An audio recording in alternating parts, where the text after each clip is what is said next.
देखो बेटा, आज के लेक्चर में एवोल्यूशन जो हम पढ़ रहे हैं उसमें टॉपिक्स हमारे पास क्या है। एक ब्रीफ अकाउंट है एवोल्यूशन का, एक समरी टाइप से दे रखी है।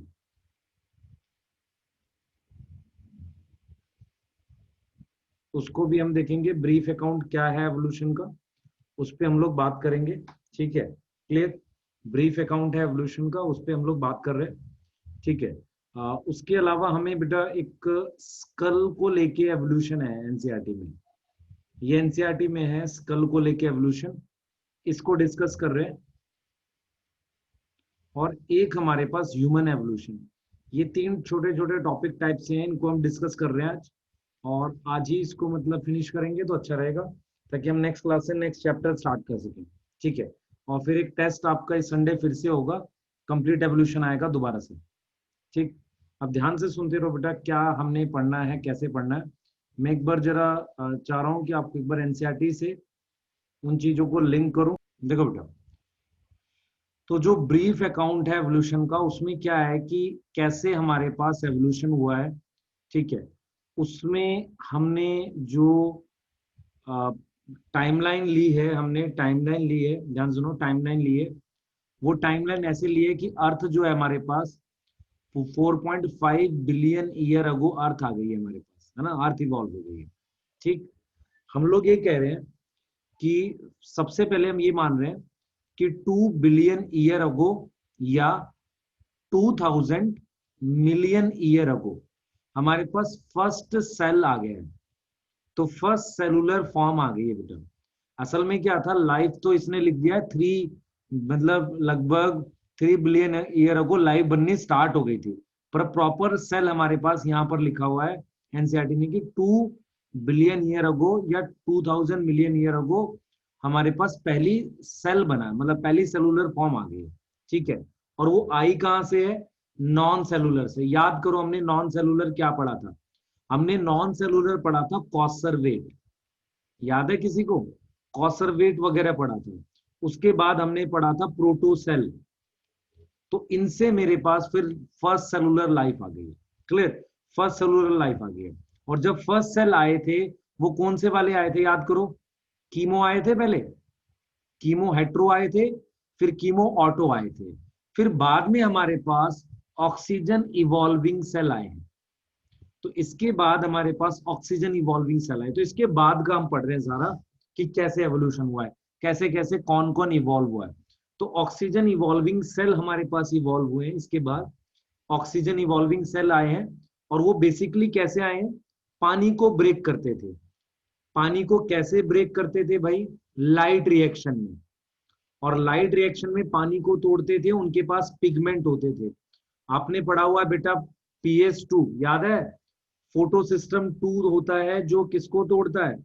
पानी को तोड़ता है। तो हमने ये बोला है कि पहला सेल हमारे पास 2000 मिलियन ईयर अगो पहले आया। ठीक है। वो बना कैसे है? नॉन सेलुलर से बना है।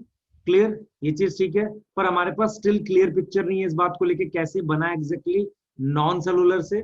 और फिर हमारे पास उसके बाद O2 इवॉल्विंग सेल आए, और एनवायरमेंट चेंज हुआ होगा किसमें? ऑक्सीडाइजिंग में। क्लियर। अब जो सिंगल सेल है, सिंगल सेल मल्टी सेलुलर में कन्वर्ट हुआ है। तो हम लोग कह रहे हैं बेटा, जो सिंगल सेल था हमारे पास, वो कन्वर्ट हुआ है किसमें? मल्टी सेलुलर में। क्योंकि हमारे पास ये जो भी सेल है, ये क्या रहा होगा? प्रोकैरियोटिक, है ना। ये जो भी सेल है वो क्या रहा होगा? प्रोकैरियोटिक। फिर हमारे पास यूकैरियोटिक आ गए होंगे। यूकैरियोटिक आने के बाद सिंगल सेल कन्वर्ट हुआ होगा मल्टी सेलुलर में। मल्टी सेलुलर में सबसे पहले हम क्या मानते हैं कि मल्टी सेलुलर में कौन आए हैं? इनवर्टिब्रेट्स आए, जैसे कि स्पॉन्जिस आए हैं। तो हम ये कह रहे हैं कि सबसे पहले मल्टी सेलुलर में इनवर्टिब्रेट्स आए। तो उसके लिए जो हम टाइमलाइन लिख रहे हैं, हम ये कह रहे हैं लगभग 500 मिलियन ईयर अगो। देख लो, 2000 के बाद 500 मिलियन ईयर अगो हमारे पास इनवर्टिब्रेट्स आ गए। हमारे पास क्या आ गए? इनवर्टिब्रेट्स आ गए। इनवर्टिब्रेट्स इवॉल्व हो गए कितने टाइम पहले? 500 मिलियन ईयर अगो। ठीक है। PS2 में तो, अरे पिगमेंट बने हैं ना, बोल तो रहा हूं पिगमेंट बन गए यहाँ पे। ठीक है, पिगमेंट बन गए बेटा। 500 मिलियन ईयर अगो हमारे पास क्या आ गए, इनवर्टिब्रेट्स इवॉल्व हो गए, इनवर्टिब्रेट्स आ गए। ठीक, और हम ये कह रहे हैं बेटा लगभग 350 मिलियन ईयर अगो, मतलब लगभग इनके 150 मिलियन ईयर अगो, मतलब इस इतना 150 मिलियन ईयर के बाद हमारे पास क्या आए हैं, वर्टिब्रेट्स इवॉल्व हुए। देख लो बेटा, एक टाइमलाइन है आपके सामने। सबसे पहले हम कह रहे हैं पहला सेल जो आया वो इतना टाइम पे आया, उसके बाद सिंगल सेल से मल्टी सेलुलर बने, तो पहले ऑर्गेनिज्म जो बने वो इनवर्टिब्रेट्स बने। इनवर्टिब्रेट्स इतने टाइम पहले आए और वर्टिब्रेट्स इतना आए, तो लगभग इसके 150। अच्छा, अगर आप वर्टिब्रेट्स में जाओ तो वर्टिब्रेट्स में आप कैसे पढ़ते हो, वर्टिब्रेट्स को आप कैसे डिवाइड करते हो, मैं थोड़ा सा बताता हुआ चलता हूँ साथ के साथ। देखो ध्यान से बेटा, आप जब वर्टिब्रेट्स को डिवाइड करते हो तो किस तरीके से डिवाइड करते हो, वर्टिब्रेट में दो ग्रुप बनाते थे। एक जिनमें क्या नहीं होता था, जॉ नहीं होता था, उन्हें हम कहते थे अग्नाथा, ए जिना था, या हम लोग बोल रहे हैं अग्नाथा। और जिनमें जॉ होता था उन्हें क्या बोलते थे, जीनेथोस्टोमेटा, जीनेथोस्टोमेटा। इनमें हमारे पास फिशेज आती थी और टेट्रापोडा आते थे। टेट्रापोडा मतलब चार ग्रुप आएंगे, एम्फीबियंस, रेप्टाइल्स, बर्ड्स और मैमल्स।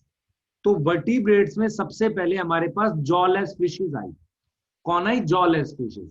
तो अगर हम यहाँ पर वर्टिब्रेट लिख रहे हैं, जो कि हम यहाँ लिख रहे हैं 350 मिलियन ईयर अगो, उसमें हमारे पास सबसे पहले जो आए होंगे वो कौन आए होंगे, हमारे पास जॉलेस स्पीशीज आई होंगी। क्लियर। ये सेम टाइम में हमारे पास एल्गी इवॉल्व करी है, किसमें, एल्गी इवॉल्व करी है मल्टी सेलुलर वाली, एल्गी इवॉल्व करी है किसमें, ओशियन में। क्लियर। और वर्टिब्रेट इवॉल्व हुए कौन से वाले आए होंगे बेटा, जॉलेस आए होंगे। कौन से वाले आए होंगे, जॉलेस फिश आई होंगी। क्लियर, ये चीज समझ आ रही है। क्लियर। तो सबसे पहले हमारे पास क्या आए होंगे बेटा, जॉलेस फिशेज आई होंगी। सबसे पहले हमारे पास क्या आए होंगे, जॉलेस फिशेज आई होंगी। ये चीज समझ आ रही है, बताओ ध्यान से बेटा, ये चीज समझ आ रही है कि तो सबसे पहले हमारे पास जॉलेस फिशेज आई, जिन्हें हम साइक्लोस्टोम कहते हैं, जिन्हें हम क्या बोलते हैं, साइक्लोस्टोम टाइप से। क्लियर, उस टाइप की हमारे पास फिशेज आई हैं सबसे पहले 350 मिलियन ईयर्स हो गए। क्लियर, ये चीज समझ आ रहा है बेटा। उसके बाद हमें क्या समझ आएगा, इसके बाद हमारे पास फिशेज इवॉल्व हुई हैं प्रॉपर। इसके बाद हमारे पास क्या हुआ है बेटा, इसके बाद दो इंपॉर्टेंट इवेंट हुए। सम प्लांट्स लैंड पर मूव किए, क्योंकि लैंड पर पहले प्लांट्स गए थे एनिमल से पहले। क्लियर। उसके बाद हमारे पास क्या हुआ बेटा, हमारे पास क्या हुआ, हमारे पास प्रॉपर फिशेज इवॉल्व हुई हैं। प्रॉपर हमारे पास क्या हुई है, फिशेज इवॉल्व हुई हैं। और जो फिशेज इवॉल्व हुई है उनमें से कुछ fish can move to land, can move to land. एक बार देख लो फिर से सब लोग, एक बार सीक्वेंस फिर से चेक करेंगे। 2 बिलियन ईयर अगो सेल आया, सिंगल सेल मल्टी सेलुलर में कन्वर्ट हुआ, इनवर्टिब्रेट्स पहले बने, ठीक है, स्पॉन्जेस, इकाइनोडर्मेटा, ये सारे 500 मिलियन ईयर्स को बने। उसके बाद 350 में वर्टिब्रेट आए। वर्टिब्रेट में सबसे पहले आई जॉलेस स्पीशीज, उसके आसपास हमारे पास एल्गी इवॉल्व करी, फिर कुछ प्लांट हमारे पास लैंड पे मूव किए, ठीक है, और फिशेज हमारे पास डोमिनेट कर रही थी पानी में। उसमें से कुछ फिश जो थी हमारे पास वो लैंड पर मूव करके वापसी आ सकती थी, मतलब वो था तो एक्वेटिक, लैंड पर मूव करके वापसी आ सकता था। ऐसी फिशेज को हम लोबफिन्स कहते थे। ऐसी फिशेज को हम क्या कहते थे, लोबफिन्स कहते थे। ध्यान से सुन लो बेटा, ऐसी फिशेज को हम क्या कहते थे, लोबफिन्स कहते थे। तो लोबफिन्स क्या है हमारे पास, लोबफिन्स क्या है हमारे पास बेटा, मैं रिपीट कर रहा हूं कि फिशेज अब लैंड की तरफ जाने वाली थी। तो हमारे पास क्या हुआ, कुछ फिश ऐसी आई जिनके फिन्स थोड़े से हार्ड थे, स्टाउट थे, उसकी मदद से वो लैंड पर जाके वापसी आ जाते थे, उन्हें हम लोब फिन्स कहते थे। हम ये मानते थे कि हमने ये माना कि लोब फिन्स कंप्लीटली एक्सटिंक्ट हो गए। लोब फिन्स क्या है, कंप्लीटली एक्सटिंक्ट हो गए। हम ये मानते थे कि लोब फिन्स पूरी तरीके से क्या हो गए, एक्सटिंक्ट हो गए, पूरी तरीके से क्या हो गए बेटा, हमारे पास एक्सटिंक्ट हो गए, हम ऐसा मान रहे थे। लेकिन हमें क्या हुआ, 1938 में ओशियन में से हमें कुछ लोब फिन्स जैसा मिला, मतलब ओशियन में हमें एक ऐसी फिश मिली जो लोब फिन्स जैसी थी, उसका नाम था हमारे पास सीलोकांथ। ये मिला, ये साउथ अफ्रीका में मिला हमें, सॉरी साउथ अमेरिका में मिला। तो ये जो थे हमारे पास, ये जो थे ये लोब फिन्स थे, लोब फिन्स जैसे थे, पर हम ये मान रहे हैं कि लोब फिन्स मैक्सिमम एक्सटिंक्ट हो चुके हैं और ये एंसेस्टर है किसके, एम्फीबियंस के। रिपीट कर रहा हूं, सबसे पहले जॉलेस आई है, उसके बाद नॉर्मल फिश आई है। Normal fish can move to land, एक खास तरह के मतलब फिश थी जो लैंड पे मूव कर सकती थी, उसे लोब फिन्स कहते थे। लोब फिन्स को एंसेस्टर माना जाता है किसका, एम्फीबियंस का। अब हमारे पास जो है बेटा, अब हमारे पास एंसेस्टर माना जाता है, एंसेस्टर ऑफ किसका, एम्फीबियंस का। अब एम्फीबियंस आपके सिलेबस में कौन कौन से पढ़े हैं आपने, एक पढ़ा है लाइक सेलमेंडर, सेलमेंड्रा जो था, और फ्रॉग, इनका हम एंसेस्टर मानते हैं। इनका हम क्या मानते हैं, इनको एंसेस्टर मानते हैं। ये चीज समझ आ रही है बेटा, इनका हम क्या मानते हैं, एंसेस्टर मानते हैं इनको। क्लियर। अब एम्फीबियंस इवॉल्व होंगे किसमें, एम्फीबियंस इवॉल्व हुए किसमें बेटा, evolve in reptiles. Amphibians evolve हो गए हमारे पास किसमें, evolve in reptiles. Amphibians evolve हो गए रेप्टाइल्स में। ठीक है, अब मेरी बात सुनो ध्यान से। एम्फीबियंस और रेप्टाइल के एग में एक डिफरेंस होता है। जो रेप्टाइल का एग होता है बेटा, ध्यान सुनना, एम्फीबियंस में फर्टिलाइजेशन कैसी होती है, एक्सटर्नल, पानी में होती है। रेप्टाइल्स में इंटरनल होती है। दूसरा, ये जो एग होंगे एम्फीबियंस के, उनको उतना मतलब प्रोटेक्शन नहीं चाहिए, इनको ज्यादा प्रोटेक्शन चाहिए। तो प्रॉपर शेल वाले एग्स आ गए और उसमें काफी ज्यादा फूड रिजर्व था, जिसे आप यॉक कहते थे, ऐसा कुछ आया। क्लियर, ये चेंज आया क्योंकि एक बहुत जरूरी चेंज है। आप एक चीज समझो, एम्फीबियंस में जो एग होता है वो अनफर्टिलाइज होता है। मतलब एम्फीबियन का जो एग होता है वो अनफर्टिलाइज होता है। अनफर्टिलाइज का क्या मतलब हुआ, वो एग जो होता है वो होता है जिसमें स्पर्म एंटर करेगा। रेप्टाइल्स में इंटरनल फर्टिलाइजेशन होती है, तो उस एग में वो फर्टिलाइज होता है ऑलरेडी, तो उसके बाहर हार्ड शेल होती है। क्लियर, और खाना होता है जिसे यॉक कहते हैं। तो ये एक बहुत इंपॉर्टेंट डेवलपमेंट थी, यॉक आना। तो हमारे पास बेटा अर्ली रेप्टाइल्स आ गए, अर्ली रेप्टाइल्स आ गए। और अर्ली रेप्टाइल्स जो थे बेटा, उनके साथ खास चीज क्या थी, ये अर्ली रेप्टाइल्स ने अर्थ को डोमिनेट किया। तो ये जो अर्ली रेप्टाइल्स थे, इन्होंने लगभग 200 मिलियन ईयर अगो अर्थ को डोमिनेट कर दिया। अर्थ को क्या कर दिया, डोमिनेट कर दिया। अलग अलग साइज के, अलग अलग शेप के, अलग अलग शेप और साइज के रेप्टाइल्स थे ये, जिन्होंने अर्थ को क्या कर दिया, डोमिनेट कर दिया। मतलब अर्थ पर यही थे, मतलब ये पूरा अर्थ पर फैल गए। वो टाइम था जब हमारे पास कुछ जाइंट फर्न्स भी आए। बेटा हम टेरिडोफाइट में जो फर्न्स पढ़ते हैं, वो फर्न्स बहुत बड़े साइज के नहीं होते। ये वो टाइम था जब हमारे पास जाइंट फर्न्स आए। जाइंट फर्न्स का क्या मतलब है, बहुत बड़े साइज के हमारे पास क्या आ गए बेटा, फर्न्स आ गए।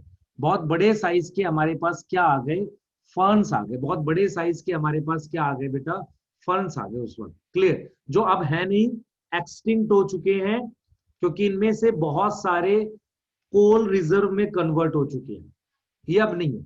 और ये वही टाइम था जब हमारे पास कॉनिफर्स ने डोमिनेट किया अलोंग विद डायनासोर्स। अगर आपको मैं रियल बताऊं, डायनासोर्स के टाइम पर ही जिम्नोस्पर्म ज्यादा थे। कॉनिफर्स, बड़े ट्रीज, जो काफी बड़े ट्रीज होते थे ऐसे, वो डायनासोर्स की, आप अगर कोई मूवी देखोगे, जैसे हम कहते हैं कि जुरासिक टाइम की जो मूवीज हैं, उसमें बड़े ऊंचे ट्रीज हैं और उसके साथ हमारे पास डायनासोर्स थे। तो हमें ऐसा लगता है डायनासोर्स बहुत ज्यादा ऊंचे होते होंगे। एक एवरेज साइज जो होता है, हम लोग 20 फीट 25 फीट, इससे ज्यादा नहीं। तो ऐसा नहीं होगा कि 200 फीट का डायनासोर होता है, ऐसा नहीं होता। तो हमारे पास क्या हुआ बेटा, डायनासोर्स ने अर्थ को डोमिनेट कर लिया। तो जो डायनासोर्स थे, जो उस वक्त सबसे बड़े साइज के रेप्टाइल्स थे, उनमें से कुछ पानी में चले गए, कुछ एक्वेटिक भी थे। उसका एग्जाम्पल है इस्थियोसोरस, ये पानी में चले गए। ठीक है, और कुछ बहुत बड़े साइज के हो गए, टायरनोसोरस, ये लैंड पे थे, ये लार्ज साइज के थे, लगभग 20 फीट कह रहे हैं, लार्ज साइज की रेप्टाइल्स हैं। तो इतने बड़े साइज के जो रेप्टाइल थे, कुछ लैंड पे रहे, कुछ हमारे पास कहाँ चले गए, पानी में। और ये टाइम था जब डायनासोर्स डोमिनेट कर रहे थे अर्थ को। यहां तक ठीक है, कुछ पूछ। मल्टी सेलुलर बना है, मल्टी सेलुलर बना है हमारे पास। आप देखो ध्यान से, हाँ हमारे पास देखो ध्यान से बेटा, जब मल्टी सेलुलर बना है हमारे पास, तो मल्टी सेलुलर में जो पहला बना है हमारे पास, ध्यान से सुन लो, फर्स्ट हमारे पास क्या आए हैं, इनवर्टिब्रेट्स आए हैं। फर्स्ट हम मतलब 500 मिलियन ईयर अगो हमारे पास क्या आ गए, इनवर्टिब्रेट्स इवॉल्व हुए, पहला इनवर्टिब्रेट्स आए। फिर वर्टिब्रेट्स आ गए, डेफिनेटली। वर्टिब्रेट्स में अगर हम देखते हैं बेटा, जो पहले आते हैं वो जॉलेस फिशेज आई, जॉलेस फिशेज सबसे पहले आई है ना, जॉलेस फिशेज आई। उसके बाद नॉर्मल फिशेज आई। उन नॉर्मल फिशेज के साथ साथ कुछ प्लांट्स थे जो लैंड पर मूव कर पाए, जिन्हें हम कह सकते हैं मे बी ब्रायोफाइट्स टाइप से। कुछ प्लांट थे जो लैंड पर मूव कर पाए हमारे पास। फिर जो फिशेज, आवाज नहीं आ रही। क्या चीज बेटा? फिर आवाज लैग कर रही थी। बेटा तेरे कनेक्शन में प्रॉब्लम होगी, मेरे को, एक मिनट रुक, नहीं सर, बीच में आपकी आवाज नहीं आ रही थी। एक मिनट। अभी बस एक लाइन चली गई थी और सब सही। हाँ सुने ध्यान से, 200 मिलियन ईयर अगो हमारे पास पहले क्या आ गए थे, पहला फर्स्ट सेल आ गया।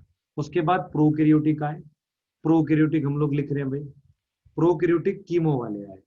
फिर ऑक्सीजन वाले आए, जिनके पास फोटो सिस्टम 2 था, पिगमेंट से जो पानी को तोड़ सकता था। उसके बाद हमारे पास कौन से आए बेटा, सिंगल सेल कन्वर्ट हुआ मल्टी सेलुलर में। फर्स्ट मल्टी सेलुलर हमारे पास कौन है, इनवर्टिब्रेट्स इवॉल्व हुए, ठीक है, इनवर्टिब्रेट्स इवॉल्व हुए। इनवर्टिब्रेट्स जो पहले इवॉल्व हुए हैं बेटा, वो मे बी स्पॉन्जीज और उसी तरीके के रहे होंगे। फिर 350 मिलियन ईयर्स को वर्टिब्रेट आ गए। पर ऐसा नहीं है कि इनवर्टिब्रेट का एवोल्यूशन रुक गया होगा, वो अपना चल रहा है, लेकिन वर्टिब्रेट्स भी इवॉल्व हो गए हमारे पास। उसमें सबसे पहले आई हमारे पास जॉलेस फिशेज। जॉलेस फिशेज के बाद हमारे पास नॉर्मल फिशेज इवॉल्व हो रही है। ये जो नॉर्मल फिशेज आई, इनमें से कुछ फिशेज लैंड पर मूव करके वापसी आ सकते थे। उनका ये स्पेशल फीचर था क्योंकि उनके पास एक स्टाउट, स्टाउट मतलब हार्ड टाइप का फिन्स था। फिर हमने कहा कि भाई ये जो थे, ऐसे फिशेज को हम नाम देते थे लोब फिन्स। तो ये लोब फिन्स को हम मानते थे कि कंप्लीटली एक्सटिंक्ट हो गए। पर हमें 1938 में ओशियन में एक सीलोकांत करके फिश मिली जो लोब फिन्स जैसी थी, ठीक है। और हमारे पास कोई उसके ना कोई फॉसिल्स टाइप के कुछ ज्यादा है और कुछ है नहीं हमारे पास। तो हमने माना है कि lobe fins are ancestor of amphibians. Amphibians जो आए हैं हमारे पास, वो मेनली कौन से आए हैं, सैलमेंड्रा और फ्रॉग टाइप के आए हैं, ठीक है। फिर हमारे पास रेप्टाइल्स इवॉल्व हुए एम्फीबियन से। एक मेजर चेंज है उनके एग में। एग में क्या होता है, अनफर्टिलाइज एग है तो उसमें उतना यॉक नहीं होता है, क्लियर, उतना यॉक नहीं था। तो फर्टिलाइज एग में ज्यादा यॉक होता है, यॉक मतलब खाना डेवलप करने के लिए, ठीक है। और क्योंकि अब ये लैंड पर आ जाएंगे रेप्टाइल, तो वो सूखे नहीं, ड्राइनेस को बचाने के लिए एग में एवोल्यूशन हुआ। फिर रेप्टाइल्स बेटा काफी ज्यादा स्प्रेड किए, अर्थ को डोमिनेट किया। ये वो टाइम था जब जाइंट फर्न्स आए। जाइंट फर्न्स क्या थे बेटा, बड़े साइज के टेरिडोफाइट्स थे। ये टेरिडोफाइट्स अब हैं इनके, इनके जो डिसेंडेंट अब छोटे साइज के फर्न्स हैं, उतने बड़े फर्न्स अब मिलते नहीं है, ठीक है। और वो टाइम था जब डायनासोर्स ने डोमिनेट किया। तो उस टाइम के आसपास हमारे पास कॉनिफर्स है, कॉनिफर्स काफी ज्यादा इवॉल्व हुए, क्लियर। डायनासोर्स में से कुछ पानी में चले गए और कुछ हमारे पास कहाँ रहे, लैंड पर, क्लियर। पानी में चले गए और कुछ हमारे पास कहाँ रहे, लैंड पर रहे, ठीक है, लैंड पे रहे। अब हमने अगर ये बात समझ ली है कि कॉनिफर्स ने डोमिनेट किया था, और सॉरी डायनासोर्स ने डोमिनेट किया था, हम यहाँ पर ये कह रहे हैं बेटा कि अब ये तो बात थी तब की, जो हम कह रहे थे 200 मिलियन ईयर अगो से लेके 65 मिलियन ईयर अगो तक डायनासोर्स ने अर्थ को डोमिनेट किया था, ठीक है। 65 मिलियन ईयर अगो के आसपास डायनासोर्स एक्सटिंक्ट हो गए सडनली, डायनासोर्स एक्सटिंक्ट हो गए। इसके हम कुछ रीजन बोल सकते हैं। एक रीजन, एक थ्योरी ये कहती है कि due to climate change, climate ऐसा बदला कि डायनासोर मतलब खुद को सरवाइव नहीं कर पाए। दूसरा हम ये मान रहे हैं कि रेप्टाइल्स अब बर्ड्स में इवॉल्व होने वाले थे। तो रेप्टाइल्स हमारे पास इवॉल्व हुए बर्ड्स में, एनसीईआरटी कहती है दोनों कुछ बीच का है, दोनों बात का कुछ बीच का हम मानते हैं कि क्लाइमेट चेंज भी हुआ था और रेप्टाइल्स हमारे पास किस में इवॉल्व हो गए थे, बर्ड्स में। क्लियर। हम ये मानते हैं कि डायनासोर्स के एक्सटिंक्ट होने के बाद कुछ स्मॉल साइज के रेप्टाइल, जैसे आप अभी भी देखते हो हेमीडेक्टाइलस जैसे कि छिपकली, ठीक है, वो अभी भी हैं, वो अभी भी हैं बेटा। स्मॉल साइज के रेप्टाइल्स हमारे पास स्टिल एग्जिस्ट, समझ लो इस बात को, वो अभी भी मिलते हैं, वो अभी भी हमारे पास अभी भी एग्जिस्ट करते हैं, वो अभी भी क्या है हमारे पास एग्जिस्ट करते हैं, ठीक है, वो अभी भी क्या है हमारे पास एग्जिस्ट करते हैं, ठीक है, वो अभी भी एग्जिस्ट करते हैं। स्मॉल साइज रेप्टाइल्स हमारे पास अभी भी एग्जिस्ट करते हैं। क्लियर, अभी भी एग्जिस्ट करते हैं, ठीक है। और फिर उसके बाद क्या हुआ बच्चे, हमारे पास दो दो उसमें चले गए, एक हमारे पास बर्ड्स इवॉल्व हो गए और फिर हम कह रहे हैं मैमल्स आ गए। तो जो मैमल्स आए हैं हमारे पास बेटा, मैमल्स जो आए हैं उन मैमल्स में हमारे पास जो मैमल्स हमारे पास आए हैं बेटा, उन मैमल्स में हमारे पास जो सबसे पहले जो आए थे छोटे साइज के मैमल्स आए थे, जिन्हें हम कहते हैं श्रू। श्रू मतलब हमारे पास स्मॉल साइज का मैमल, ये सबसे पहले आया बेटा, स्मॉल साइज का मैमल आया। और जो भी मैमल्स आए थे वो मेनली क्या थे हमारे पास, ये जो आए हमारे पास वो विविपेरस आए। मेनली हमारे पास जो मैमल्स आए हैं वो कौन से वाले आए थे, हमारे पास विविपेरस आए थे। ये चीज समझ आ रहा है? क्लियर। उसके बाद क्या हुआ था बेटा, हमारे पास साउथ अमेरिका में लार्ज साइज के मैमल्स इवॉल्व हुए। साउथ अमेरिका में हमारे पास लार्ज साइज के मैमल्स इवॉल्व हुए।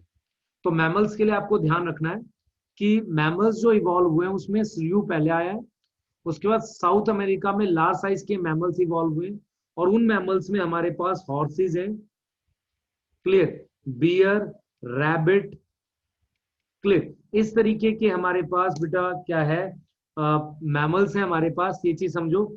उसके बाद हम ये मान रहे हैं कि कुछ जगह पर हमारे पास पाउच मैमल्स आ गए ऑस्ट्रेलिया। बाकी हमने क्या देखा है कि कुछ कंट्रीब्यूशन है हमारे पास कॉन्टिनेंटल ड्रिफ्ट का, जिसकी वजह से अच्छा एक चीज और हुई है हमारे पास, जैसे ही रेप्टाइल्स डिक्रीज किए हैं, मैमल्स हमारा वार्म ब्लडेड है। दूसरा, मैमल्स हमारा वार्म ब्लडेड है, ध्यान से सुनो बेटा, मैमल हमारा क्या है, वार्म ब्लडेड है। दूसरा हमारे पास क्या चीज है बेटा, दूसरा हमारे पास क्या है, मैमल हमारा वार्म ब्लडेड है।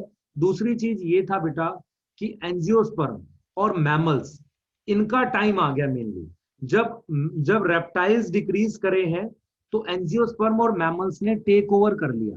टेक ओवर करने का मतलब है अर्थ पर ये डोमिनेंट हो गए। रीजन ये था कि उसके बाद ज्यादा क्लाइमेट चेंज हुआ नहीं है। अगर क्लाइमेट चेंज नहीं होता है तो वार्म ब्लडेड ऑर्गेनिज्म को रह पाना ज्यादा आसान है, और क्योंकि बहुत ज्यादा बड़ा क्लाइमेट चेंज होगा तो नहीं सर्वाइव कर सकते, थोड़ी बहुत फ्लक्चुएशन के साथ वार्म ब्लडेड बढ़िया रह सकता है। तो वार्म ब्लडेड मैमल और हमारे पास एंजियोस्पर्म ने अर्थ को डोमिनेट कर लिया। जिम्नोस्पर्म और डायनासोर जो कि रेप्टाइल्स थे, उनका टाइम हमारे पास क्या हो गया, निकल गया। ये चीज समझ आ रही है बेटा? क्लियर, ये चीज समझ आ रही है? इसके बाद बच्चे हमारे पास और भी जैसे मैमल्स थे, डिफरेंट डिफरेंट हैबिटाट में चले गए, कोई पानी में चला गया, व्हेल, डॉल्फिन, क्लियर। अब बेसिकली क्या रहा, जब मैमल इवॉल्व हो गए हैं फिर उसके बाद उनका स्प्रेड है। इसीलिए हम क्या करते हैं, इसके बाद जो पढ़ते हैं हम ह्यूमन एवोल्यूशन पढ़ते हैं कि ह्यूमन का कैसे एवोल्यूशन हुआ, और उस स्टोरी को हम कहां से स्टार्ट करते हैं, 15 मिलियन ईयर अगो। देखिए, डायनासोर्स के फिनिश होने का टाइम 65 है, इसके बाद से हमारे पास मैमल्स आ गए होंगे और बर्ड्स आ गई होंगी, और हम ह्यूमन के एवोल्यूशन को यहां से ट्रेस करना स्टार्ट करते हैं 15 मिलियन ईयर अगो से। मतलब यहां से हम ट्रेस करते हैं। मैं ये नहीं कह रहा कि पहला ह्यूमन तब आया था, लेकिन ह्यूमन के एवोल्यूशन के लिए, जैसे हम कहते हैं एप बनना यहां से स्टार्ट हो गया था। क्लियर? कोई चीज समझ लीजिए, ह्यूमन के एवोल्यूशन में रिसेंट ट्रेंड जो रहा है ना, रिसेंट ट्रेंड का मतलब ये है कि जो रिसेंटली क्वेश्चंस आए भी हैं नीट में, वो उसने प्योर एनसीईआरटी पूछी है। क्लियर? ठीक है, प्योर क्या पूछी है उसने, एनसीईआरटी पूछी है। क्लियर, प्योर उसने क्या पूछी है बेटा, एनसीईआरटी पूछी है। ठीक है, प्योर एनसीईआरटी पूछी है, ध्यान से सुनना बेटा, प्योर एनसीईआरटी पूछी है। तो हमारे पास, ध्यान से सुनना बेटा, एक सेकंड दो मुझे, चलो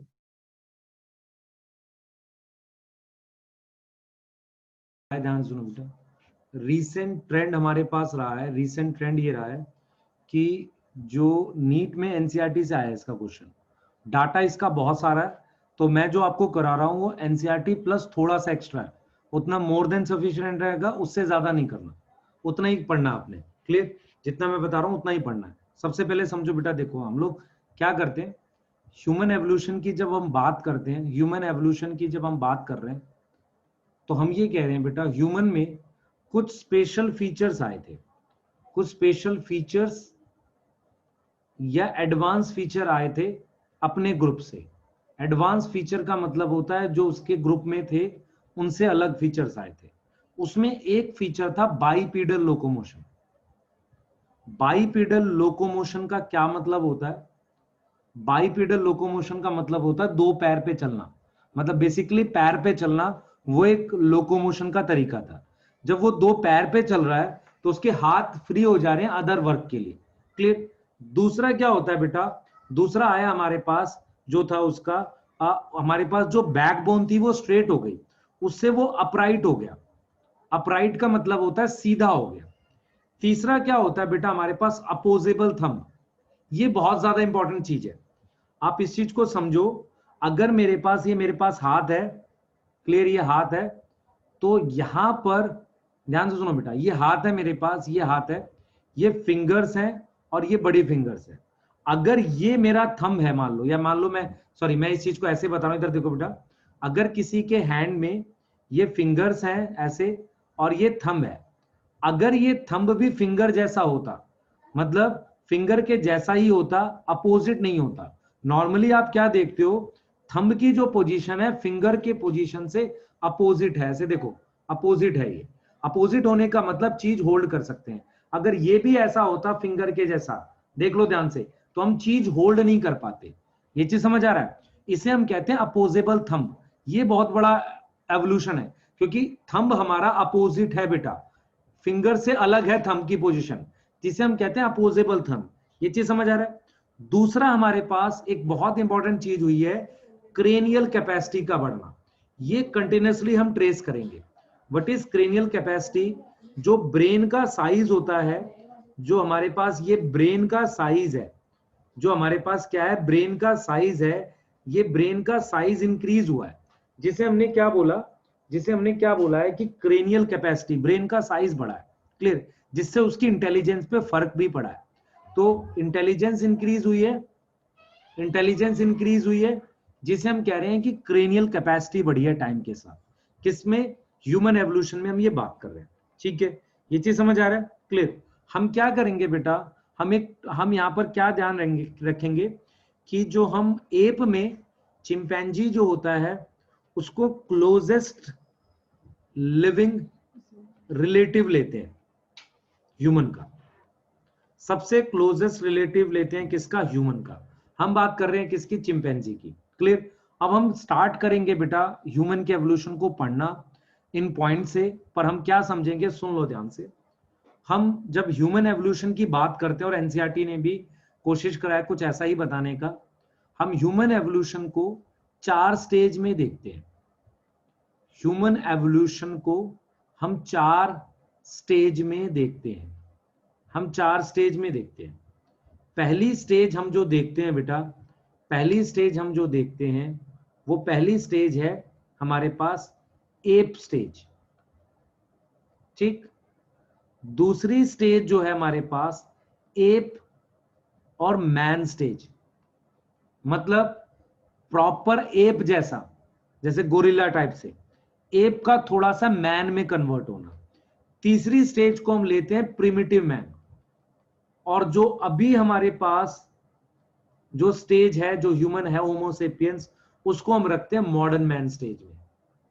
तो हम ये कह रहे हैं कि ह्यूमन एवोल्यूशन की टोटल 4 स्टेजेस पे हम लोग बात कर रहे हैं।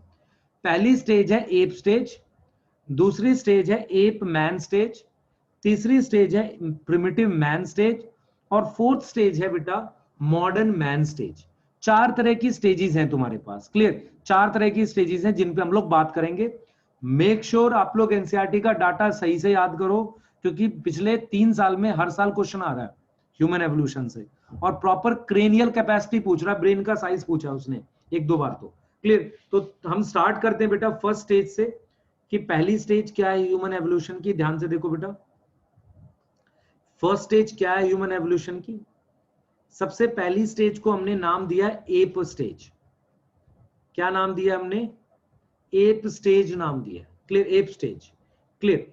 एप हम किन के लिए वर्ड यूज करते हैं? इनके लिए, गिब्बन, ओरेंगो, ग्यूटन, चिंपैंजी और गोरिल्ला, इनको हम एप कहते हैं, क्लियर? इनको हम क्या कहते हैं? एप कहते हैं, ठीक है? तो हमें क्या मिला? हमें फॉसिल्स मिले, फॉसिल्स मिले, और हम ये मान रहे हैं कि ये फॉसिल इतना पुराना था, तो हम ये मान रहे हैं कि इसका मतलब एवोल्यूशन यहां से स्टार्ट हो रखा है। जो फॉसिल्स मिले वो फॉसिल कैसे थे? वो मोर एप लाइक थे। मोर कैसे थे? एप लाइक थे। हमने उस फॉसिल का नाम रखा ड्रायोपिथिकस। हमने क्या नाम रखा? ड्रायोपिथिकस। तो ड्रायोपिथिकस एक ऐसा फॉसिल है जो ह्यूमन एवोल्यूशन में कुछ चेंजेस हुए हैं, पर उसके ज्यादा फीचर एप जैसे हैं। समझ आ रहा है मैं क्या बोल रहा हूं?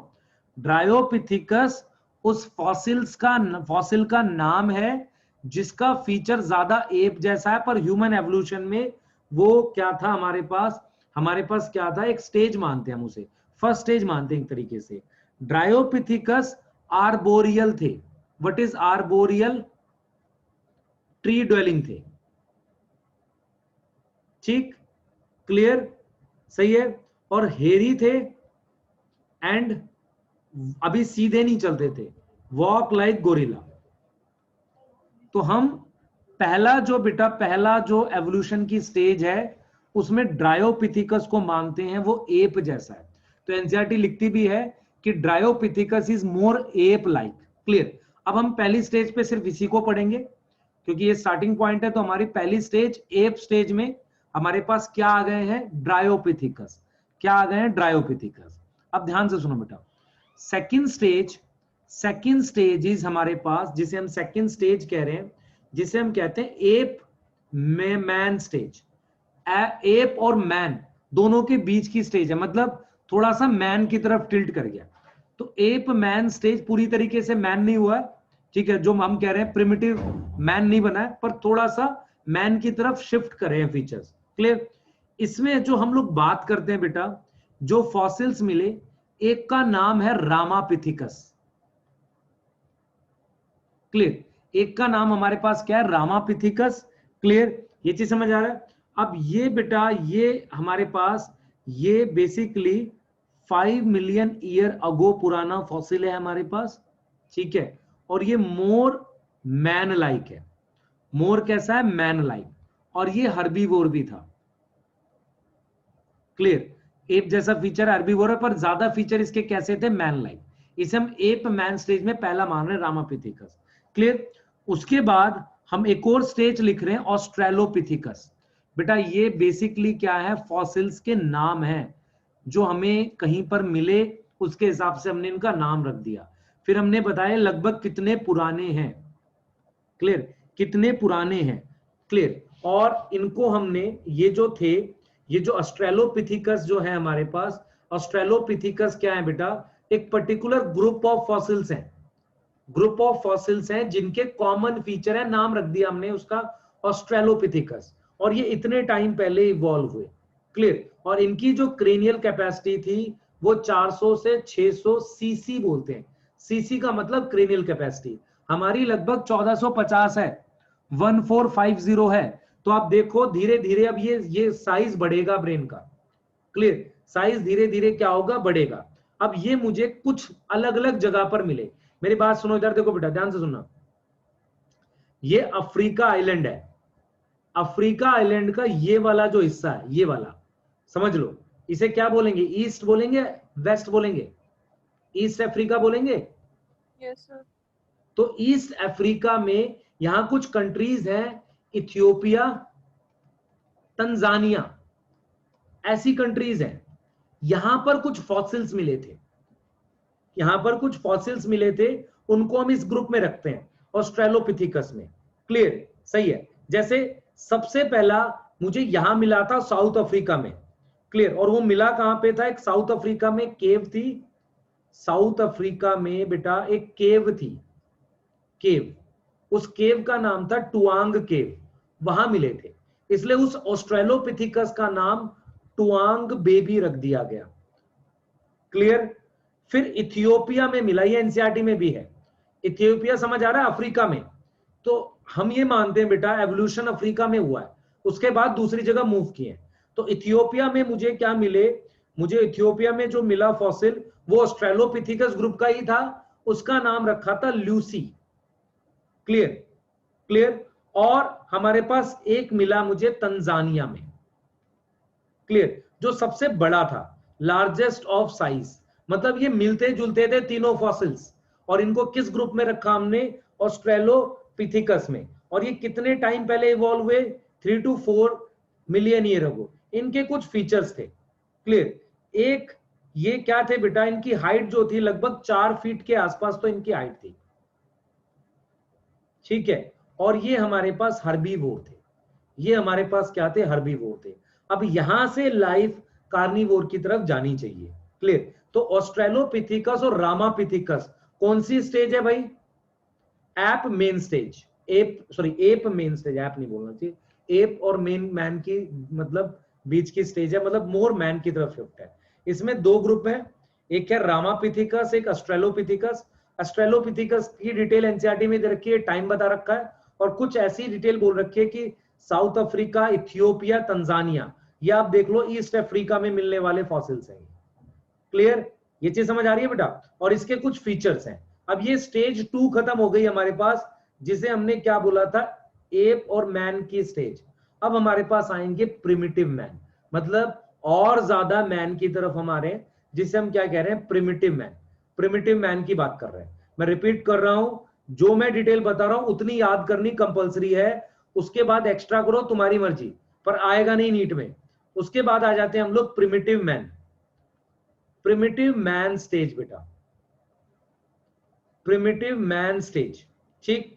प्रिमिटिव मैन स्टेज में सबसे पहला हमारे पास आ गया होमो हैबिलिस। सबसे पहला हमारे पास क्या आ गया? Homo habilis. होमो हैबिलिस बेटा प्रिमिटिव मैन में हम लोग नाम दे रहे हैं, ठीक है। और ये कितना पुराना है? 2 से 2.5 मिलियन ईयर अगो। आप देख लो, हमने अभी 3 to 4 वो लिखा है, क्लियर। और ये जो होमो हैबिलिस है, होमो हैबिलिस जो है बेटा हमारे पास, ये बेसिकली क्या है? फर्स्ट ह्यूमन लाइक था, मतलब ह्यूमन प्रिमिटिव मैन में भी, जैसे पिछले वाले तो एप की तरफ भी थे, मैन की तरफ तो, पर ये प्रॉपर ह्यूमन लाइक, हम होमोनिड वर्ड यूज करते हैं एप और ह्यूमन के लिए कॉमन, तो फर्स्ट ह्यूमन लाइक होमोनिड, ठीक। दूसरा हम कह रहे हैं बेटा ये बेसिकली ये ईट करता था मीट प्लस अदर, तो एक तरीके का ओमनीवोरस था, ये एक तरीके का क्या था? ओमनीवोरस था। यूज करता था स्टोन टूल, क्लियर। अब ये तो था होमो हैबिलिस। अभी ये पूरी तरीके से इरेक्ट नहीं चल रहा था, पर ह्यूमन जैसा था थोड़ा बहुत, हाथ मतलब टच नहीं होते थे उससे, लेकिन ठीक है, अभी पूरी तरीके से इरेक्ट नहीं था। इसके बाद जो आया हमारे पास, वो आया हमारे पास बेटा होमो इरेक्टस।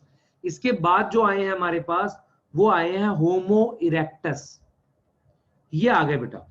इसके बाद जो आए हमारे पास होमो इरेक्टस आए। मैं रिपीट कर रहा हूं आपको बेटा, क्लियर लेके चलना है इस बात को लेके कि एप स्टेज में कौन है।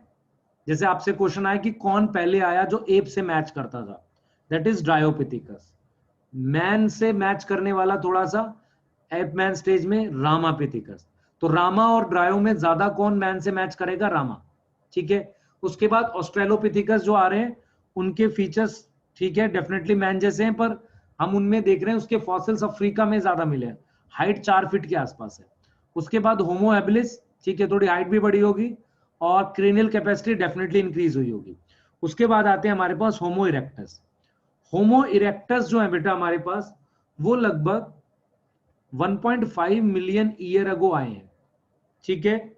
उनका ब्रेन साइज थोड़ा सा बड़ा था, ब्रेन साइज 900 सीसी और मोर, इतना है, देख लो अभी 900 तक आ गए हम लोग, ठीक है, क्लियर, सही है। और इनमें से कुछ मूव आउट टू अफ्रीका। मुझे कैसे पता ये अफ्रीका के बाहर गए होंगे? क्योंकि होमो इरेक्टस के कुछ फॉसिल्स मुझे अदर देन अफ्रीका भी मिले, तो जो सबसे पुराने फॉसिल्स थे वो अफ्रीका में मिले।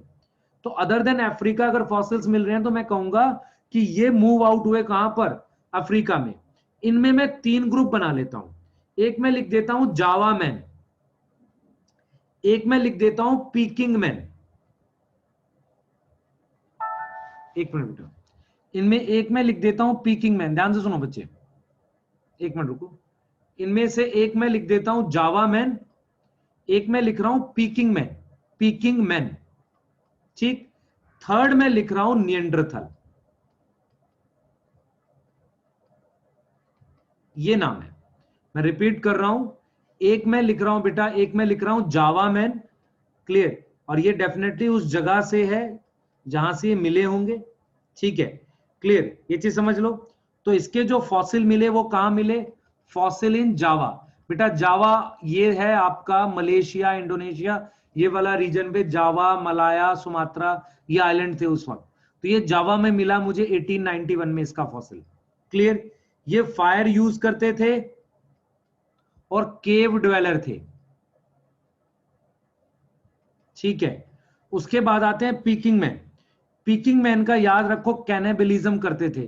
What is cannibalism? अपनी ही स्पीशीज के लोगों को खाना, उसे कैनाबिलिज्म कहते हैं। बेटा कैनाबिलिज्म एक्चुअल में एक ऐसी हैबिट है कि अपने स्पीशीज के लोगों को खाना, ठीक है। और ये कैनाबिलिज्म ह्यूमन में due to lack of food हुआ होगा। अगर कहीं पर खाना कम है तो वहां पर जो ह्यूमन रहे होंगे तो उनके पास ऑप्शन नहीं बचा होगा कैनाबिलिज्म के अलावा, ठीक है। ये कैनाबिलिज्म करते थे। निएंडरथल जो है बेटा उसकी क्रेनियल कैपेसिटी 900 से ज्यादा है, तो 1200 से 1600 सीसी तक इसकी क्रेनियल कैपेसिटी है, ठीक है, क्लियर। और हम ये बोल रहे हैं बेटा, या मोर प्रिसाइज हम जाएंगे तो 1400 लिख सकते हैं। इनकी खास चीजें क्या है वो याद करनी है। निएंडरथल जो थे, देखो मैं क्या पढ़ रहा हूं यहां पे, मैं ये पढ़ रहा हूं कि अब होमो इरेक्टस आ गए, होमो के अंदर इरेक्टस आ गए, होमो हैबिलिस के बाद। होमो इरेक्टस में मुझे 3 तरह के फॉसिल्स मेन है, जावा man, peeking man, Neanderthal. Neanderthal जो थे वो बरी करते थे अपने डेड को, बरीड देयर डेड, क्लियर। तो इसका मतलब ये मुझे कैसे पता चला बरीड करते थे? मुझे ग्रुप में मुझे फॉसिल्स मिले होंगे इनके और एक पर्टिकुलर पोजीशंस में रखे हुए, वो बरीड करते थे। यूज करते थे हाइड्स, ठीक, खुद को ढकते थे, ठीक है, क्लियर। और ये बेटा मूव टू अदर कॉन्टिनेंट। इसका मतलब जो हम वर्ड यूज कर रहे हैं यहां पर कि they move out of Africa, में भी हम किसके लिए बात कर रहे हैं? निएंडरथल के लिए। तो आपके पास होमो इरेक्टस किस स्टेज में है बेटा? हमारे पास प्रिमिटिव मैन स्टेज में। ये सेकंड स्टेज है, थर्ड स्टेज है जो एवोल्यूशन ऑफ मैन में। अभी तक मॉडर्न मैन के लिए हमने बात नहीं करी। अब जब हम मॉडर्न मैन की बात करते हैं बेटा, मॉडर्न मैन जो कि हमारे पास फोर्थ स्टेज है, मॉडर्न मैन जो कि हमारे पास फोर्थ स्टेज है, जो कि हमारे पास अब हम जिनसे इवॉल्व हो चुके हैं, क्लियर, इवॉल्व हो चुके हैं, उसमें हमारे पास बेटा हम ऐसे लिखते हैं होमो सेपियंस। ध्यान से सुनना, होमो सेपियंस ये जीनस है और ये स्पीशीज है। अब इसकी 2 सब स्पीशीज है, एक है हमारे पास क्रो-मैग्नन और एक है सेपियंस। तो जो ह्यूमन है वो एक्चुअल में क्या है? वो होमो सेपियंस है। जो हम हैं वो कौन से वाले हैं? होमो सेपियंस। इसका मतलब होमो सेपियंस की 2 सब स्पीशीज आई थी, पहले आई थी क्रो-मैग्नन, अब जो है वो कौन से वाली है? सेपियंस है। क्रो-मैग्नन की क्रेनियल कैपेसिटी सबसे ज्यादा थी, हम कह रहे हैं 1650 सेंटीमीटर क्यूब, बहुत ज्यादा इंटेलिजेंट थे बेटा ये, क्लियर। ये केव पेंटिंग करते थे, हमारे पास बेटा कुछ केव है मध्य प्रदेश में, भीमबेटका करके, भीमबेटका की कुछ पेंटिंग्स हैं, वो पेंटिंग्स इनके थ्रू की हुई है, जिन्हें हम कहते थे केव पेंटिंग्स। क्लियर? ये कुछ डोमेस्टिकेशन करते थे, पर ये जरूरी नहीं है कि जो ज्यादा इंटेलिजेंट हो वो जिंदा रहे, ये कंपलसरी नहीं है बेटा। ज्यादा इंटेलिजेंस, ज्यादा एक्टिव मर भी सकता है इजिली। क्लियर? क्योंकि वो उसको हो सकता है नुकसान पहुंचा दे। तो ये केव पेंटिंग्स करते थे, ठीक है, डोमेस्टिकेशन करते थे, इसके कुछ एग्जांपल है। उसके बाद हमारे पास होमो सेपियंस, सेपियंस आ गया, जिसको हम मॉडर्न मैन कह रहे हैं, जो अभी है हमारे पास। और ये जो मॉडर्न मैन है, इसकी क्रेनियल कैपेसिटी है 1400 से 1450 सेंटीमीटर क्यूब। मैं रिपीट कर रहा हूं, ये हमारी क्रेनियल कैपेसिटी है और इसमें बदलाव नहीं होगा बहुत ज्यादा, क्योंकि हमने जो एवोल्यूशन देखा है, हमने सिर्फ सोशल एवोल्यूशन देखा है, कल्चरल एवोल्यूशन देखा है। हम ये एवोल्यूशन कभी नहीं देख पाएंगे, क्योंकि ये एवोल्यूशन लाखों सालों वाला है। क्लियर? ये हमारे अंदर कभी नहीं होगा कि इसके बाद हम कुछ बना सके। ठीक है, तो हम ये कैसा मानते हैं? हम ये मानते हैं कि ये आए थे हमारे पास 75,000 से 10,000 ईयर बैक है ये, क्योंकि 10,000 ईयर के आसपास एग्रीकल्चर डेवलप हो गया था। तो हम क्या कर रहे हैं, इनको हम 3 पार्ट में लिख रहे हैं। एक हम लिख रहे हैं बेटा पैलियोलिथिक, ठीक, दूसरा हम लिख रहे हैं मीजोलिथिक, और तीसरा लिख रहे हैं नियोलिथिक। मतलब ये एक तरीके की हमने क्या किया, जब ये मॉडर्न मैन आ गए उस टाइम को हमने ऐसे डिवाइड किया है कि पहले वो स्टोन यूज कर रहे थे, स्टोन के टूल यूज कर रहे थे। फिर मीजोलिथिक जो था वो लगभग 10,000 साल तक का है, मतलब यहां पे मेरे पास ये पैलियोलिथिक वाला है। उसके बाद इन्होंने क्या स्टार्ट कर दी थी, एग्रीकल्चर। बेटा एग्रीकल्चर में ध्यान से सुनो, मैं एक चीज आपको समझाता हूं। देखो, maximum civilization is close to river, क्योंकि पानी एक इंपॉर्टेंट सोर्स था। उसके अलावा जब ये सिविलाइजेशन रिवर के पास थी, ये दूसरी जगह तभी मूव कर सकती थी when they discovered tools of iron, क्योंकि बिना आयरन के फॉरेस्ट को काटना मुश्किल है। तो स्प्रेड तभी हुआ है, ये जो नियोलिथिक और मीजोलिथिक के बीच का टाइम है, डेफिनेटली इनके पास आयरन के टूल्स आ गए होंगे, तब ये क्या कर पाए बेटा, उसको कट करके आगे बढ़ पाए। तो नियोलिथिक की आपको पॉटरी मिलती है। क्लियर? मैं इसमें कुछ चीजें क्लियर आपको बता रहा हूं। इसके बाद जो भी हुआ है वो कल्चरल एवोल्यूशन है। जैसे अगर मैं टाइम जोड़ूं आपको, 4,500 साल पुरानी हमारे पास सिविलाइजेशन है, हमारी 4,500 ईयर ओल्ड हमारी सिविलाइजेशन है। कौन सी सिविलाइजेशन है ये जो हम लोग बोलते हैं हड़प्पा, मोहनजोदाड़ो, ये सारी इतनी है 4,500 3,500 साल पुरानी। तो आप ये समझ लो कि जब ह्यूमन इवॉल्व हुआ है, मतलब जैसे एग्रीकल्चर स्टार्ट कर दी है, वो उन सिविलाइजेशन से पहले स्टार्ट कर दी थी, उसमें वो कलेक्शन वगैरह कुछ कर रहा था, फिर प्रॉपर सिविलाइजेशन बनी है हमारे पास। क्लियर? उसके बाद सिर्फ कल्चरल एवोल्यूशन है, क्योंकि अगर हम देखें मॉडर्न मैन जो है वो 1,00,000 साल टोटल हम लोग बोल सकते हैं, पर अभी अगर आप देखो टोटल कितने ईयर्स हुए हैं 2020 में हम लोग, तो ज्यादा ईयर्स तो है नहीं। तो हमारे पास कोई भी क्रेनियल कैपेसिटी में चेंज नहीं आएगा, सिर्फ कल्चरल एवोल्यूशन हो सकता है, इसके अलावा कुछ नहीं। क्लियर? पूछो, किसी को कुछ पूछना। एक स्टोरी बताता हूँ, ध्यान से सुनो। एक बिल्ली है, कैट है, कैट के 4 बच्चे हैं, ध्यान से सुनियो, A B C D। इसमें से B जो है वो बहुत डरने वाला है ना, बहुत कावर्ड सा है। ये दोनों एवरेज हैं, ये ज्यादा स्मार्ट है। अब प्रॉब्लम ये है, स्मार्ट इतना ज्यादा है कि ये कूद के इधर उधर चला जाता है। इसके चांसेस ऑफ प्रिडेशन हाई है,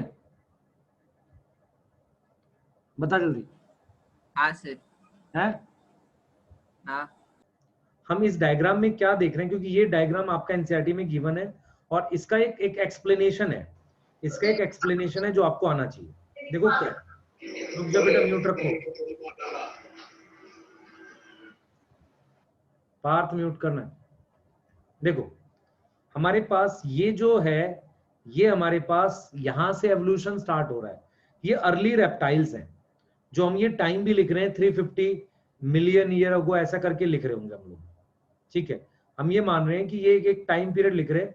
क्लियर? या हम लोग प्रॉपरली लिखे तो 340 लिख सकते हैं और प्रिसाइज जाएंगे। तो यहाँ थोड़ा सा एनसीईआरटी के डाटा में है भी कि कुछ मतलब ईयर्स का यहाँ पर है, लेकिन चलो ठीक है, यहां से हम इसको स्टार्ट कर रहे हैं। ठीक है, ये है क्या, मेरी बात सुनना ध्यान से, ये एक एवोल्यूशन है स्कल का। हम जब किसी का स्कल देखते हैं, जब हम किसी एनिमल का स्कल देखते हैं, यहां पर एक छेद होता है, उस छेद को, जो ईयर के इधर होता है, उस छेद को हम कहते हैं फेनिस्ट्रा।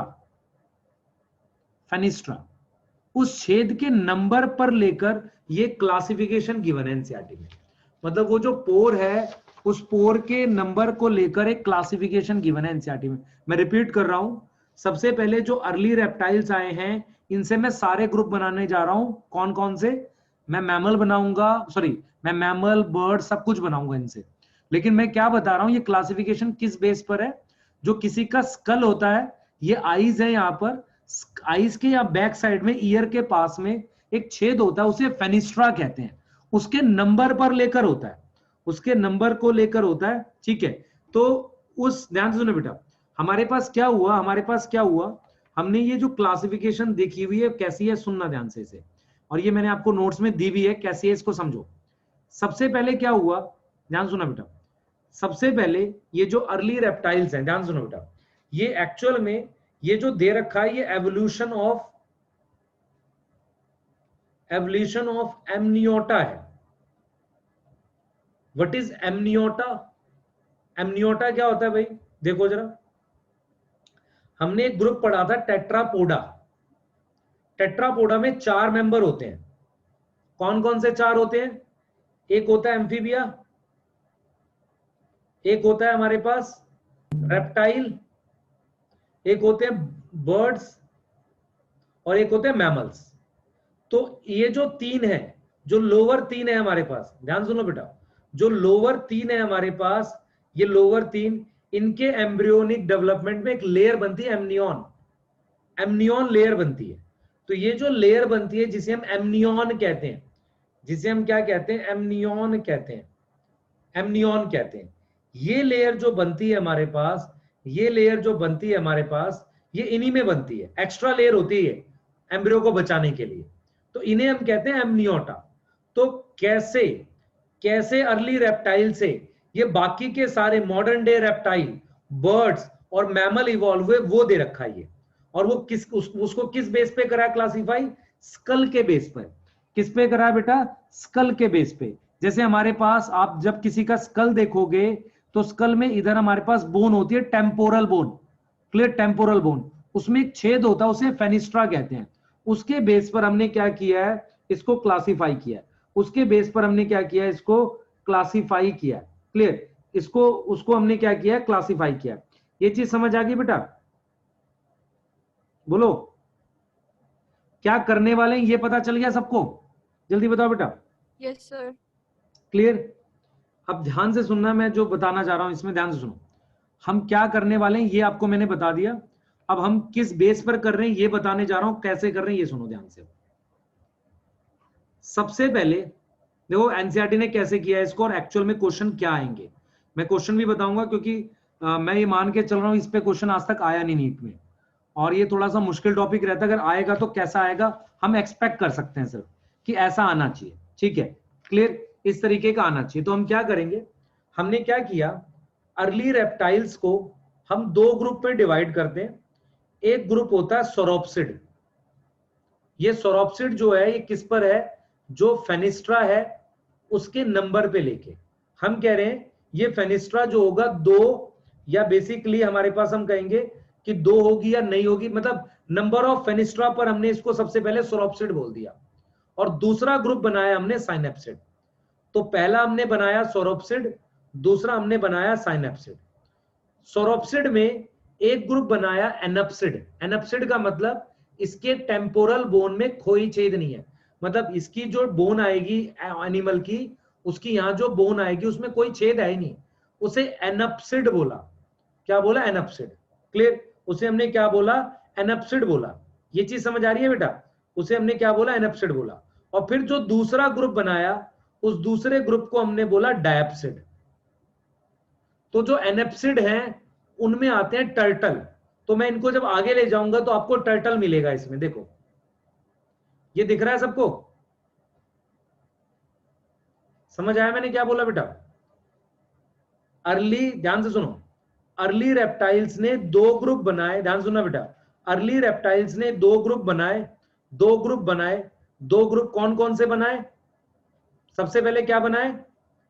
सोरोप्सिड बनाया और दूसरे नंबर का साइनेप्सिड बनाया। बेटा ये इतना मुश्किल टॉपिक पड़ता है कि कई बार इसको नहीं पढ़ाया जाता, छोड़ देते हैं। तो हमने सिर्फ किस बेस पर डिवाइड किया, मैं इसको जरा एक बार आपको उस पर समझाता हूं, फिर इसको इसमें देखते हैं। ध्यान से देखना बेटा, ध्यान से देखना इसको कैसे कर रहे हैं हम लोग। पहले इसको ऐसे देख लो, हमने क्या किया, सबसे पहले हमने लिखे अर्ली रेप्टाइल। अर्ली रेप्टाइल जो अब है नहीं, एक्सटिंक्ट है, ठीक। इनको मैंने 2 पार्ट में डिवाइड किया, एक लिखा सोरोप्सिड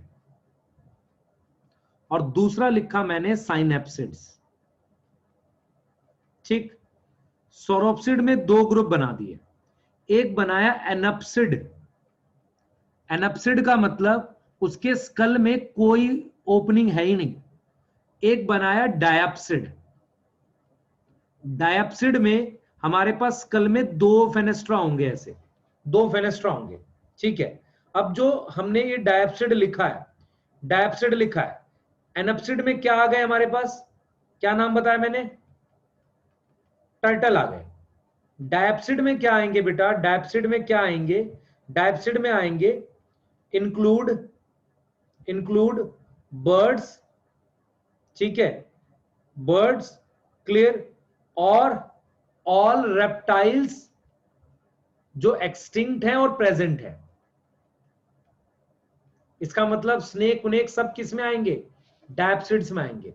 स्नेक, क्रोकोडाइल, बर्ड सब किससे आए हैं? डायप्सिड से आए हैं। अब देखो जरा, इसमें हमने 3 पार्ट में इसको डिवाइड किया, ऐसे ध्यान से सुनना, 3 पार्ट्स में डिवाइड किया ऐसे। एक लिखा लेपिडोसोरस, जिन्होंने बनाया लिजर्ड, स्नेक और टुआटारा। टुआटारा छिपकली जैसा होता है, ये बनाया इसने, क्लियर। दूसरा हमने बनाए आर्कोसोरस। आर्कोसोरस ने बनाया क्रोकोडाइल, ठीक, और एलिगेटर। तीसरे बनाए हमने थीकोडोंट। थीकोडोंट ने 2 बनाए, डायनासोरस और बर्ड्स। इसका मतलब बर्ड्स जो है ज्यादा क्लोज है डायनासोरस के। ये चीज समझो ध्यान से, कैसे कर रहे हैं हम इसे, इस चीज को समझो। सोरोप्सिड को डिवाइड किया 2 पार्ट में, एनप्सिड्स का मतलब कोई छेद नहीं है, डैप्सिड का मतलब 2। इसमें कौन आएंगे? बर्ड्स और सारे रेप्टाइल जो एक्सटिंक्ट हो गए या प्रेजेंट है। इनको मैंने डिवाइड किया किसमें? लेपिडोसोरस, आर्कोसोरस, थीकोडोंट। अगर मैं उस डायग्राम पे जाता हूं तो ये डायग्राम है, देखो, म्यूट रखो भाई।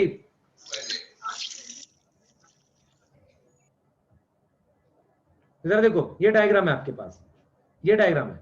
अब देखो ध्यान से, मैंने सोरोप्सिड को 2 पार्ट में डिवाइड किया हुआ है। ये चला गया आपका क्या? एनप्सिड, और ये वाला डायप्सिड वाला है। तो डायप्सिड में हमारे पास ये रहे थीकोडोंट, ये थीकोडोंट है, क्लियर। इस थीकोडोंट ने आगे जाके बर्ड्स बनाए, देखो, किसी को दिख रहा है? ध्यान से देखो बेटा इसे। इस थीकोडोंट ने ही आगे जाके ये देखो बर्ड्स बना रखे हैं, और इसी ने आगे जाके क्या बना रखे हैं? डायनासोर।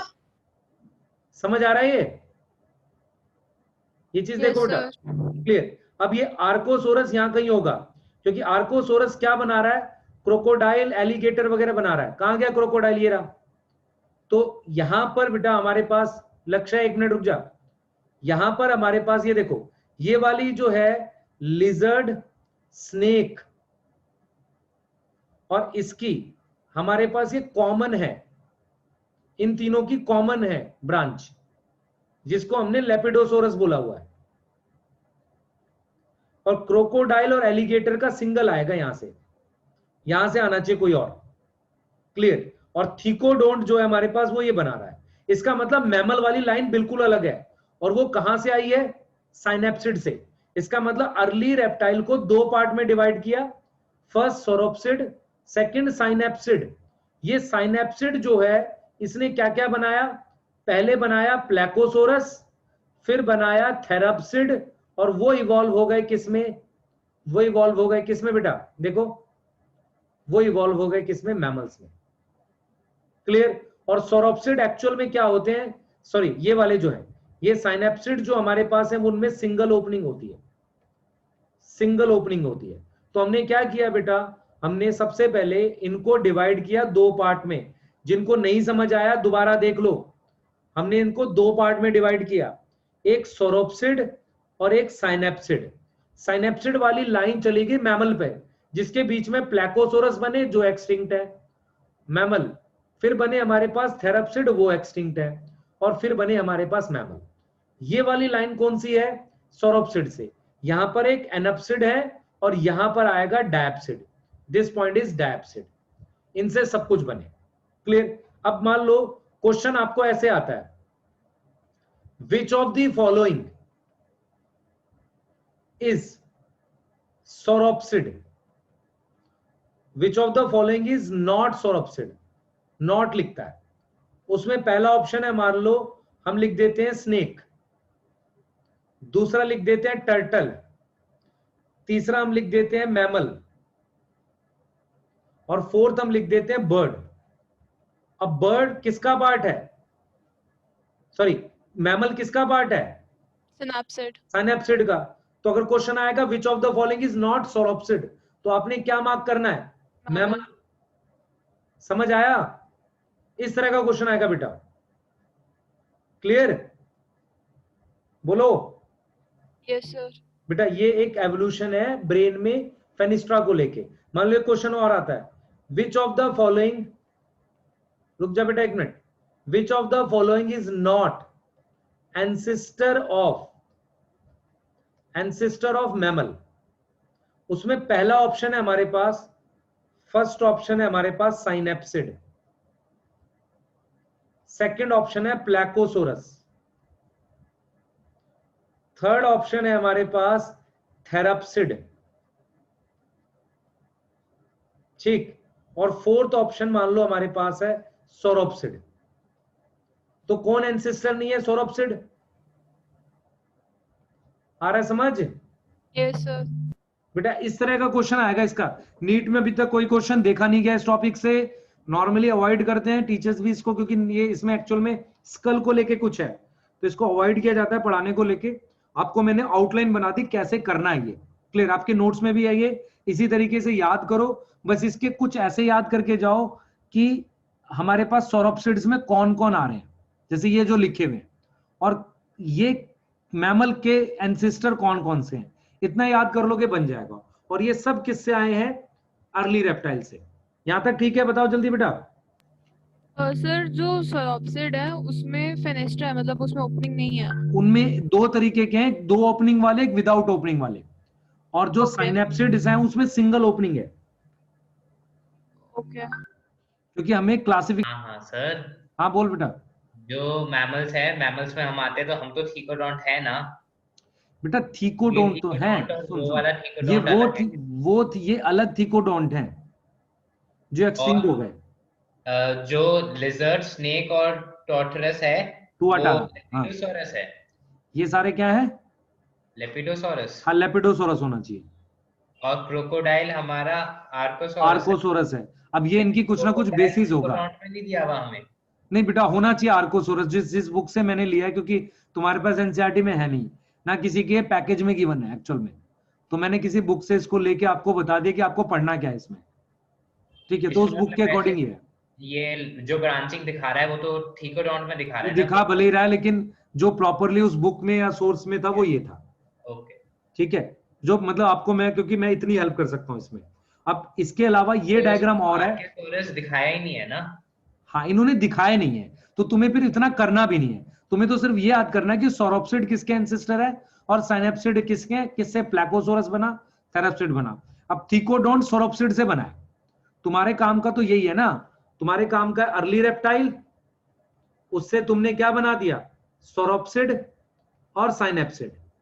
सोरोप्सिड से एक तरफ सब कुछ बना दो, एक तरफ थीको बना दो। थीको से तुम दो बना दो, एक डायनासोरस एक बर्ड्स, और सोरोप्सिड से बाकी सारे बना दो। और यहाँ साइनेप्सिड से प्लैकोसोरस, थेराप्सिड, मैमल, ऐसे कर लो, बस इतना करना है तुम्हें, और वो एक चार्ट सा बना के याद करके जाना।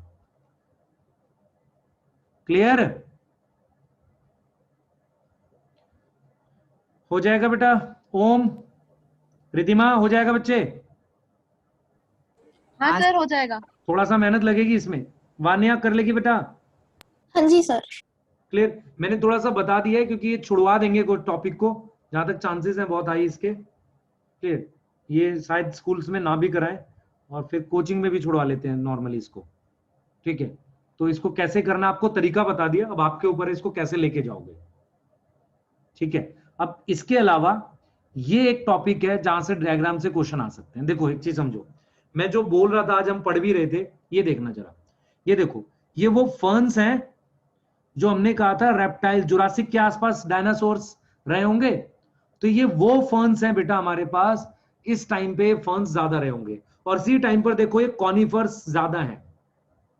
समझ में आ रहा है? तो इनके ये वाले डायग्राम से क्वेश्चन कैसे आएंगे, देखो इस डायग्राम से ऐसे आएगा, देखो क्लोरोफाइट एंसेस्टर का मतलब है एल्गी टाइप का कुछ, उससे हमारे पास ये बना हुआ है, देखो उससे ये ब्रांच आ रखी है ये वाली, तो ये क्या हुए, ये पहले आ गए थे काफी, तो इनसे हमारे पास क्या बने, ब्रायोफाइट्स बने।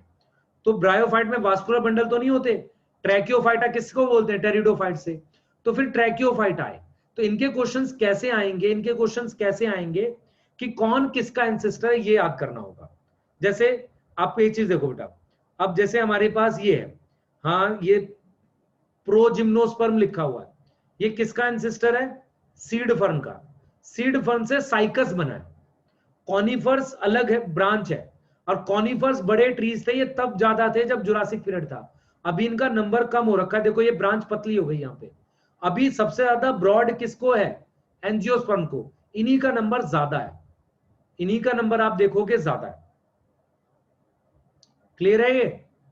इनके क्वेश्चंस में दूंगा आपको ऑब्जेक्टिव, इसमें से देखकर एक बार उसको करना तो आपको समझ आएगा। क्लियर? नेक्स्ट क्लास में एक बार फिर डिस्कस कर लेंगे इसको। तो बेटा मोस्ट प्रोबेबली हम लोग नेक्स्ट क्लास में नेक्स्ट चैप्टर स्टार्ट करेंगे, और इसका टेस्ट संडे को होगा। इसके आपको मैंने जो क्वेश्चंस डॉक्टर अली के भेजे हैं वो पहले बना लो, फिर हम लोग बेटा नेक्स्ट क्वेश्चन